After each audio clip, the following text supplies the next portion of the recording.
Darren Vaught back with you here on the Pacers Sports Network, and we've got head coach Claude Shields with us to give us his take on the 100-90 defeat of his William Peace University Pacers. And, Coach, that's probably the longest wait we've had for you yet. What was the conversation like? The conversation was, I think one of my assistants summed it up very nicely. He said, we have a group of guys who has obviously a really high potential. A lot of those are freshmen, but we have to find a way to have guys who have confidence.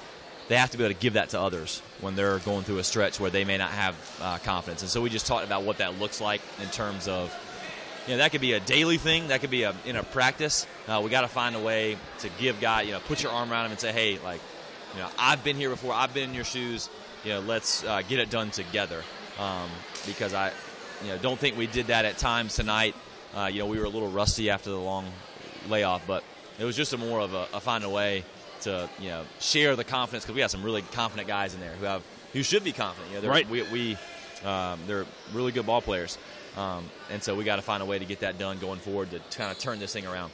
So I want to ask. It seems like the types of games that your team is in on a nightly basis. Here at the Herm, they're very similar types of games. And I know prior to the season, you guys kind of came in with this let it fly mentality, and that was in part a carryover from last season. Are these the types of games that you guys want to play and want to win? Yes, would be we would hope to play a little bit better defensively. But yeah, I think I don't think we played that great offensively. I mean, obviously looking down at now, we shot 50%, which was awesome. I don't think we executed quite everything that we wanted to do. But, yeah, I mean, we want to be able to play, up in the 90s and the 100s. We think we have a team that can shoot it like this, and this will be our floor in terms of how we shoot the ball. And so that's encouraging. But, it's, regardless of how you play offense and how you talk about things, you got to be able to defend guys a little bit better than we did tonight, especially around the basket. If we had they went 9 for 23 from three, which is good, and we've done a really good job defending the three-point line, but I'm not sure what the second half numbers were. We let them have 16 uncontested layups in the first half. That won't get the job done. So we've got to be better with that. So you mentioned the three-point shot, and it seems that not everybody on the team can be effective from three on the same nights. You know what I mean? Like tonight it was Chris Thomas, it was Dakota King, but you look at Nate, and he struggled from deep.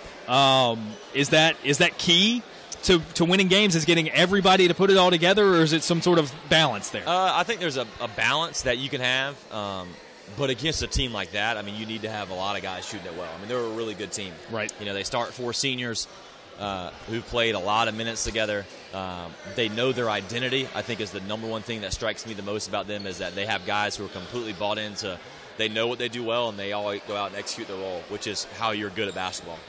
So I was very impressed with them, and they will compete without a doubt for the conference championship. I think we're just not there yet right now, and I think we may have had different intentions and hopes, obviously, for the season going into it. But now we gotta be able to go win games in the mud and do all those little things that we talk about. Like, we're not a team that when you have this many freshmen, how can you be where you got to go execute. On both ends. And so tonight we didn't do that, and we lost to a good team. Doesn't matter home road. I mean, they're really good. Right. And they played really well. I mean, they shot 54. We haven't had many games this year where both teams have shot over 50%. No, definitely not. A high-scoring game that we've got to be able to, win every type of game. So I was impressed myself with Coach Thompson. He had a couple of big men in foul trouble. And rather than sitting both or playing both, he kept Devontae Williams in the game and had Shannon Huff on the bench ready at his call if something were to happen. But then Williams comes in and makes a huge impact on this game. And that, to me, said some of the very things that you mentioned. They very much have an identity. Those two players specifically kind of know what their role is. And Williams came in and did a certain job, whereas guys like Brandon Brown did another job. Do you feel like your Pacers team knows its identity? Do you guys have a pretty good handle? Well, I think the tough part with that is we've changed so much. And we had some guys miss some early games, obviously then getting Corey back and having him miss some games in the first semester. It's just we've never, and then with health issues. Right. and so that's what's tough. Is getting guys in different roles, because we want to put guys in positions to be successful, and so we've been so much in flux that's been difficult.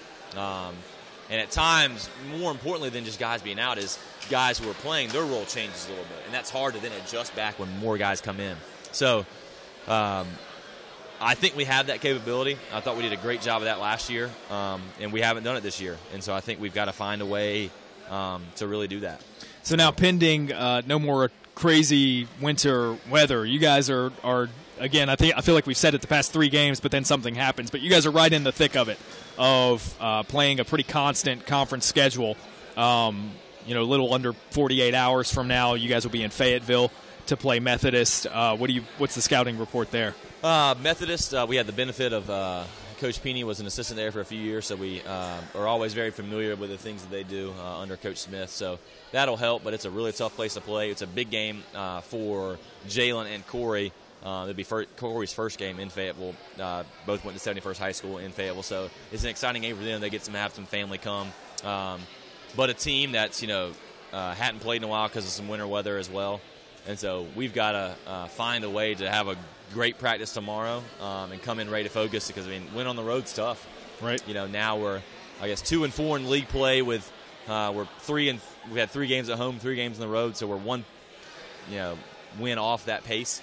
We got to find a way to go and play well on the road on Wednesday night, because, it's going to be tough. It'll be a little bit different type game. They'll slow it down a little bit more, play a lot less guys, but will definitely be a big challenge. And one last thing, we look at the overall picture of the USA South Conference, and this, to me, was an important game in that Wesleyan at 3-2 in conference play, you guys at 2-3. This was kind of a chance to notch it even, rather than it's a 2-point swing right. or 2-game swing in their favor, and that's just goes to show how tight that middle of the pack was entering this week. Where do you think that you guys fit in as of right now? Well, I think they are better than us right now. They were better than us tonight. Hopefully, we can be. I think we competed with them tonight. Not to say that we didn't, but we've got to be a little bit sharper to play with those top guys. I think based on the film that I've watched and the teams that I've seen, it was tightly packed. Tonight, I think that there will be some separation. I think there's some teams, I thought it was going to be more so Maryville than Covenant, but Covenant went and beat those guys and then won at Maryville. Right. So, I think both Covenant and Maryville are extremely talented. I think those 2 teams are going to be up top. I think Wesleyan's going to be right up there. You can go to Greensboro and win at Greensboro. And then I think we have a tough place to play, and they came in ready to go. They had the same snow days.